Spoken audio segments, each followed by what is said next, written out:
What is going on, Alpha Hunters? There's my singing voice. I just wanted to grace that upon the.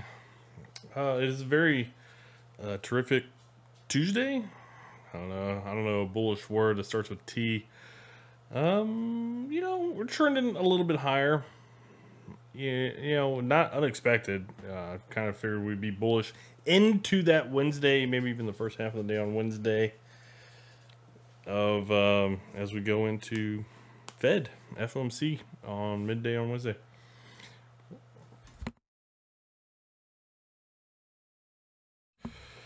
So let's see. I kind of think here for the next couple of hours, I think we'll probably have a pullback. I don't think we're going to end towards the highs, kind of where we are now.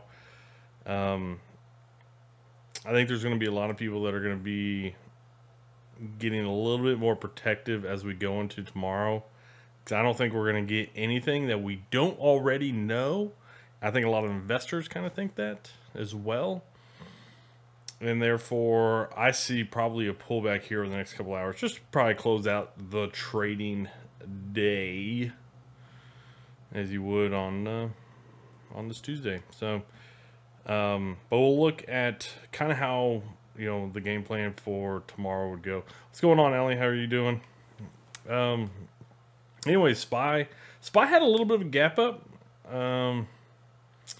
Nice pullback here over 30 minutes to start the day, and then that was basically the low of the day.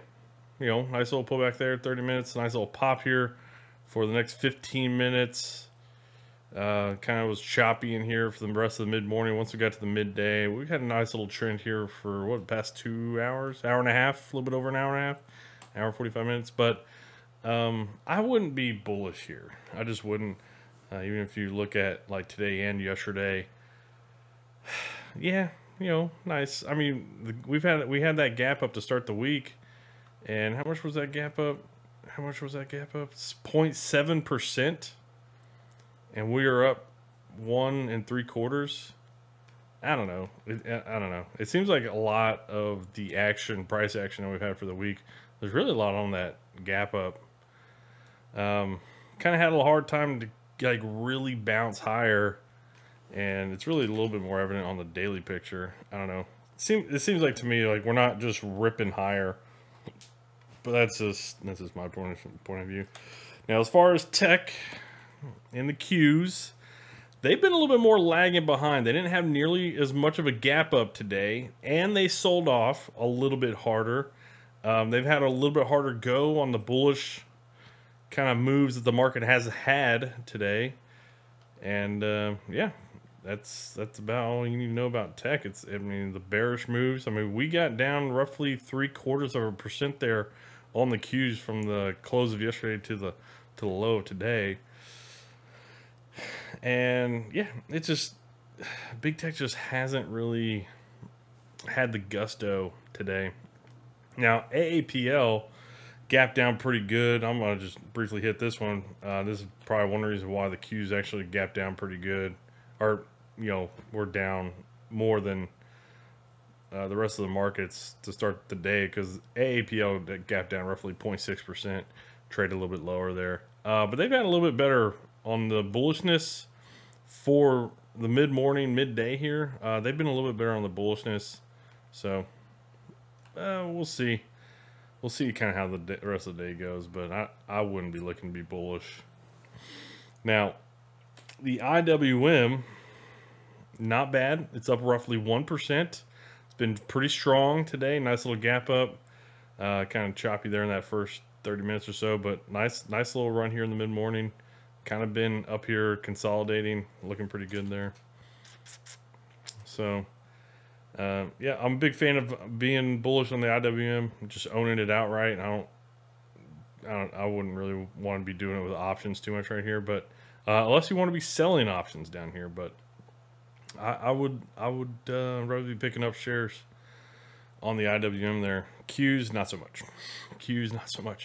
And that's the other thing is I'm just not super bullish on the big tech stuff, big tech comps. So DIA coming into an interesting spot here. 10 EMA, also some of these lower wicks that we had back in the beginning of October. So, okay. Oh. Yeah, a little bit of a gap down there on the DIA. Nice little push higher though. Lagging behind there, DIA on the day. Okay. I wonder if Apple has a lot to do with that. What about UNH? UNH, how's UNH doing? UNH is up 1%, so wonder what else is dragging on the DIA. So equal weight SP 500, the RSP, nice gap up, pulled back in that first 30 minutes. Nice trend higher, up 0.8%, doing better than the SPY, doing better than the Qs. Okay, nice trend. Like that's a pretty solid trend, just very steady, trending higher. I like it. This would be another one. I'd actually be a lot more willing to be bullish on the RSP. Not saying it doesn't probably go lower than that level that it hit here recently, but to me, it's got limited downside. All right, so that's the 5 major indices I kind of check and monitor here. So VIX, how is the VIX doing? So this is one thing that's very interesting. Is the VIX, I mean, is dropping off so heavily, so heavily. I really kind of like this. If you're trying to be bearish, because I mean the VIX is just dropped, like nobody's respecting the downside. It's basically what this is saying. So yeah, I just I wouldn't be looking to be bullish just because the VIX is getting crushed here and wasn't making new highs when the market was making new lows last week. But yeah, that is not exactly like a worrying sign. So it kind of lets me think that, hey, we could definitely move lower on the markets. Dollar, very nice dollar rally today. Nice little bullish, bearish move yesterday. Interesting. Nice, strong start to the day. Push higher. Yeah, it looks really good. Can kind of back up towards these highs that we've had over the past couple of weeks. And to be pretty honest, looks very much like a very good consolidation. Pushing higher. Moving averages are going to help push this higher. Looking pretty good there. Okay. GLD is finally, man. Finally. Not bullish. My gosh. Ever since October, really the 7th, really that weekend, you know, with the Middle East issues, conflicts and stuff, this thing's just been on a rocket ship, finally settling down a little bit, coming back down, respecting the moves the dollar's putting in. Interesting. Definitely hard to be bearish right here, but we're gonna get some pretty good levels now, because it seems like that's actually like a pretty good candle price action today. Like it's okay, it's gonna set up, it's gonna stop. Like that's a pretty good top right here. I would actually rather see this consolidate sideways for a good period of time. Maybe 10 and 2 actually both kind of catch up to it eventually here into the month of November. Maybe pushes higher. Maybe pushes higher. 10-year yield, very nice lower wick today. Very good. Very nice. It looks, I mean, if we didn't have FOMC tomorrow, because, I mean, FOMC is probably going to drive yields and what yields do tomorrow and Thursday.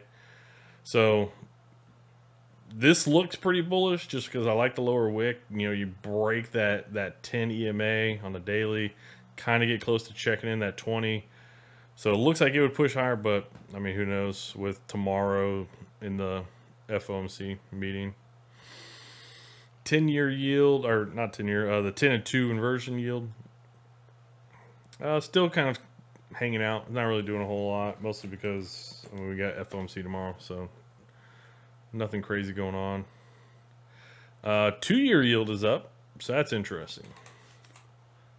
Okay, so 2-year yield also having a lower wick, kind of like the 10-year, but nice up bullishness there. HYG bonds are up. LQD up, but not up as much. TLT Up, not up as much as the HYG either. Kind of just hanging out. Okay.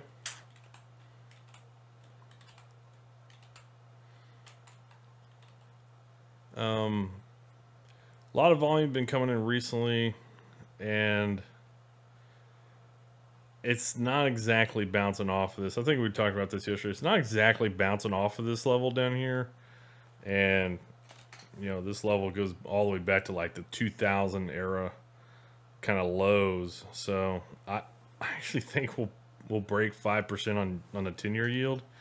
And that will probably continue to be an issue for bonds. I think bonds will eventually probably, like the TLT here at least, probably just continue to push lower. Maybe not initially. Maybe not initially. Maybe we'll get a pop here, and then maybe it'll come back down. But, yeah. Yeah. We'll see. I don't know. We'll see. And that pretty much covers that wrap up. All right, so what do we got here? So Q's coming down a little bit from the high. SPY, yeah, kind of doing the same thing. Be curious to see, we've got a nice little extension here about 25, 30 minutes ago, away from the moving averages. But this is starting to get into, at least on the SPY here, it's starting to get into a pretty important resistance kind of area. And I mean, obviously you got this little lower wick back from October 23rd, kind of mixing in with that a little bit. Yeah, I mean, it's just kind of a tough spot to try to get bullish. So really kind of what I'm thinking about tomorrow is we're going to have two very important things tomorrow. Pre-market, or not pre-market, but 30 minutes after the market opens, we're going to get ISM manufacturing. We're going to get JOLTS job data. So 30 minutes after the market opens, we're going to get that stuff. That's going to be very interesting. So I don't know if we've ever had those on Fed Day before. ISM manufacturing's been a very long, I mean, this is a very long, that thing's been around for a long time. JOLT's not exactly as around as long. So maybe ISM has overlapped on Fed Day before. JOLTS, I don't think that ever has. But regardless, we are going to see some action tomorrow. And here's the thing: is like if the Fed will most likely have already determined their decision before this information comes out on ISM manufacturing and JOLTS job data. So that kind of leads me to think if we get a strong enough pop at that time, or even if we have a pretty strong gap up tomorrow, right? If we have a pretty strong gap up tomorrow, I would imagine people sell it immediately, especially if we get up to like this 420, 421 type level where all these lows are. I would imagine there's a lot of sellers going to be locking it in right there. But if we were kind of up a little bit on the open, maybe flat as we go into that data that we're going to get 30 minutes after the market opens, we push higher, right? Maybe we push higher. And then, you know, maybe we open like right here. We push higher when we get that 30-minute, and then people probably sell it down. We come back, and then we start to set up for the interest rate FOMC's decision. And if you remember what happened last time, we got FOMC, we had a very quick sell-off, and then it rallied, and then it faded after the rally. And it was actually very strong sell-off. It was initially, it was just a very quick drop, and then it came all the way back. It took out that high, that pre FOMC meeting high, and then it rolled over for the rest of the day. That's what happened last time. This time, I don't really think that happens. I would actually be looking for a little bit of an initial pop and then the drop. That's what I would look for. So, any kind of strength tomorrow, I'm going to be looking to probably be getting bearish on it. And that's about it. And honestly, I think the rest of the week, like Wednesday, Thursday, Friday, I think we'll probably just fade down. And I think we're going to take out this low, and it's going to drag into next week, the beginning of November, and maybe we come down to some levels down here, like 390. I don't know. That's kind of crazy, but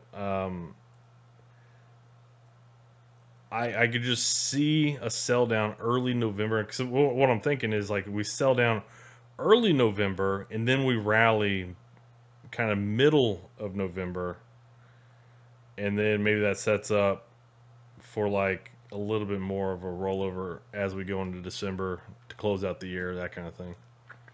Anyways, that's kind of what I'm thinking for now. I mean, we'll always, every day can change, but I'd be very interested to see what kind of action we get tomorrow. But I wouldn't be looking to be extremely bullish, and that's just kind of the way I'm looking at it. I would have thought, like, because everybody was saying like this is a great buy opportunity, like, and I've heard that and I've seen that from other, like, even people on TV, CNBC, Fox Business, whatever, even YouTubers saying like, oh man, this is a great opportunity, and I'm like, I don't think so, bud. But you know, you do you.